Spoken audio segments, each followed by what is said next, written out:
Thanksgiving morning had its own electric chaos, a barely contained panic beneath cheerful smiles and bustling aisles.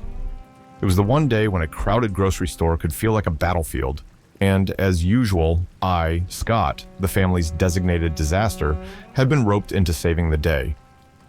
My older sister Jill shoved a crumpled list into my hand, and I was out the door before I could even argue. "Just cranberry sauce, Scott," Jill had barked. "Not salsa, not marmalade, cranberry sauce. Do not screw this up." Now, standing in the middle of the grocery store's swarming maze of shoppers, I knew I was doomed. The shelves were war zones, the turkey aisle a riot, and finding one specific item felt like a cruel joke.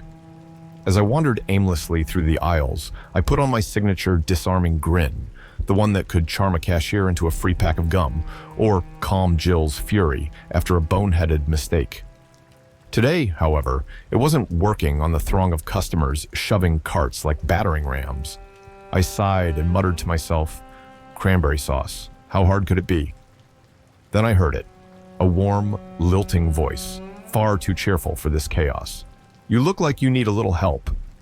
I turned to see a man standing a few feet away, his smile wide, his hands jammed into the pockets of a faded green jacket. He had the kind of face you'd see on a department store mannequin, symmetrical, a little too perfect, like someone had spent hours sculpting his features. His eyes, though, they had this sharpness, like he was studying me a little too closely. "Oh yeah, I'm fine," I said, brushing him off. "Just hunting for cranberry sauce." The man tilted his head, amused. "Ah, cranberry sauce, a classic. Follow me, I know this store like the back of my hand." Before I could protest, he started weaving through the crowd, beckoning me with a casual flick of his wrist. Against my better judgment, I followed.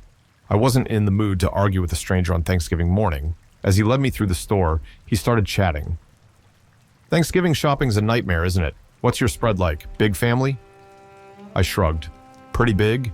Parents, sister, aunts, uncles. You know how it is." "Lucky you," he said, his voice softening. "Nothing like family. What's your address? Somewhere close by?" I froze mid-step. Why?" His smile didn't falter. "Just curious. Small town like this. Figured we might be neighbors." The hairs on my neck prickled. "We're, out by the edge of town. Anyway, thanks for the help, but I think I can take it from here." The man's expression shifted just for a second. The cheer in his eyes dulled, replaced by something darker. Then, just as quickly, the grin was back.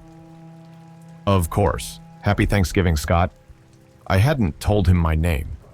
Panic surged in my chest, but I forced a laugh and walked away. My feet moved fast, my eyes scanning for the cranberry sauce. I found a dusty can tucked behind a row of canned pumpkin and practically threw it into my basket. When I turned back toward the checkout, I spotted the man again, lingering near the produce section. He wasn't shopping, just standing there, watching me. I pretended not to notice and headed to the register, my heart thundering. As the cashier scanned my lone item, I glanced toward the entrance. The man was gone. "Happy Thanksgiving," the cashier chirped. I forced a smile. "Yeah, you too." Outside, the parking lot was a sea of cars and hurried shoppers. I jogged toward my old beat-up Honda, tossing the cranberry sauce onto the passenger seat. When I looked up, I saw him again, standing at the edge of the lot, his hands in his pockets, that same smile plastered across his face. "Okay, creep," I muttered. "Let's see if you're really following me." I pulled out of the lot and took a sharp left, heading toward the opposite side of town. My route twisted through suburban streets, doubling back in ways that made no sense if someone was trying to get home. I checked my rearview mirror obsessively, scanning for that green jacket. For a while, I saw nothing. Maybe I was being paranoid, but as I turned onto a quiet residential street, there he was, a green speck at the far end of the block, walking casually, like he just happened to be there. I floored it. The tires squealed as I tore through the streets, taking corners so fast the cranberry sauce threatened to tumble to the floor. My phone buzzed in my pocket, but I didn't dare stop to check it. I drove in circles, looping through neighborhoods, trying to lose him. When I finally reached the edge of town, I pulled onto a gravel road and killed the engine. Silence. The only sounds were the rustling of leaves and my own ragged breathing. I scanned the road behind me, waiting, watching. 10 minutes passed. No sign of him. I exhaled shakily. Just some random weirdo, nothing to worry about. But when I turned the key in the ignition, the engine sputtered and died. No, no, no, no, I groaned, pounding the steering wheel. I tried again. Nothing. The gravel crunched. My blood turned to ice. Slowly, I turned my head. There he was, standing at the edge of the road, his silhouette backlit by the rising sun. He raised a hand in a friendly wave, his grin stretching wider than seemed humanly possible. I locked the doors. My trembling fingers fumbled for my phone, dialing Jill's number. "Scott," she answered, her voice sharp with annoyance. "Where the hell are you?" "Jill," I whispered, barely able to speak. "There's someone following me." "What?" Her tone shifted instantly. "Who?" "I don't know. Some guy from the store. He's here. He knows my name." "Stay in the car," Jill said. "I'm calling the police." The line went dead. I stared at the man, my breath fogging up the windshield. He started walking toward the car, slow and deliberate, like he had all the time in the world. In his hand, I saw the faint glint of something metallic. The cranberry sauce was the last thing on my mind. I scrambled to the passenger seat, grabbed the can, and clutched it like a weapon.